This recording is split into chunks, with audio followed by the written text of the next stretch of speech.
Шырғалаң тағдыр 22-23 бөлімдері бүгінгі бөлімі өте қызықты болады. Маджид қанша жерден мен кетемін, мені неге қамап ұстап отырсың, мен өз жазамды алуым керек десе де, Қазым оны жібермейді. Білесің бе, мен сені жібере алмаймын, өйткені мен сені қатты сүйемін деп. Осылайша екеуі сәл ғана сағызға таласып қалатын эпизоды көрсетіледі. Өйткені шынымен де қатты жақсы көретін. Бірақ Маджиденің істемегені туралы тағы да шындықты білу үшін Қазым өз үйіне оралуына қажет. Бірақ сыртынан барлығына аңдып жүр. Сөйтсек, Қазымның сыртынан өзінің анасы аңдып жүр екен. Ахметті шынымен де Маджиде өлтірді деген ой барлығында бар. Ал мұнда нене жатыр.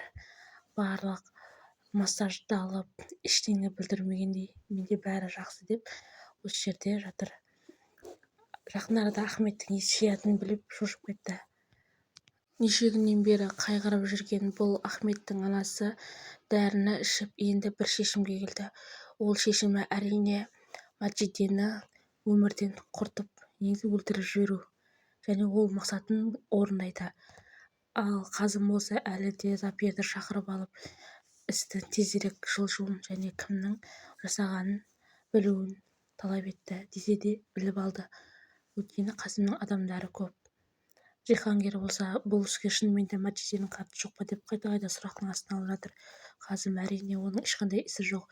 Бұл ортада басқа жоспарлы түрде басқа біреулердің қатыстары бар. Әрине ол нене еді. Нене мен Запирдің әйелі. Ал мына жақта өмірі әркімнің затын білдіріп жүретін қарындасы осы жерде жылап қалыпты. Нене Ахметтің құрбысына, Ахметтің бұрынғы ғашығына звондап кездесуге шақырды. Бұл кездесуде неге сен қашып кеттің, неге жоғалдың, бар шындықты дұрыстап айтатын бол дейді. Осы кезде Ахметтің бұрынғы ғашығы ненейдің Ахметті жаралағанын біліп қойды. Біліп едім мен, барлығын істеген сен екен ғой. Маджиденің еш кінәсі жоқ, мен білдім деп айқайлайды.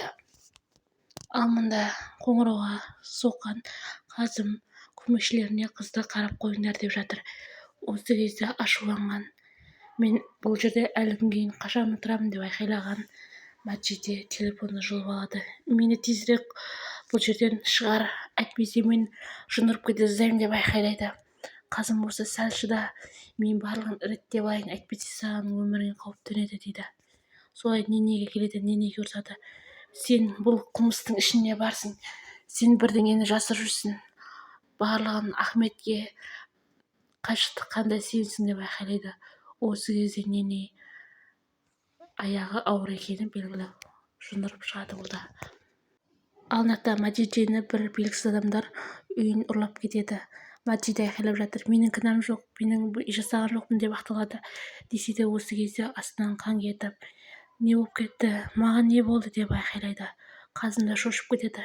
Мені тезірек апар дәрігерге, тезірек апар, бұл қалай болғаны, неге қан кетіп жатыр деп айқайлап, в общем, айқай-шу шығып кетеді. Ал мұнда Маджидені алып келе жатқан адамдар, Маджиде әлі ес-түссіз, өйткені оған ұйықтататын укол берді. Ал мұнда жынданып келе жатыр. Маған не болған, неге менің қолым қан, астымнан неге қан кетіп жатыр дейді. Маджиде әлі де есін жия алар емес. Дәрігерге бірге барған нене және Қазым дәрігер тексеріп жатады, және сіз жүктісіз, жүктіліктің осынша айындасыз дейді.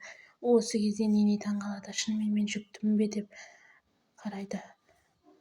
Қазымға қарайды. Теңіздің ортасын көрсетеді. Теңіздің ортасында Маджидені суға лақтырып жібереді, ес-түссіз жатқан жеріне. Ол суға лақтыратын, оны бұйрық берген Қазымның анасы екен. Ол қыздың көзін құртыңдар деген. Ендігі бөлімі өте қызық. Маджиде аман қала ма, әлде өліп кете ме? Жалғасы бар.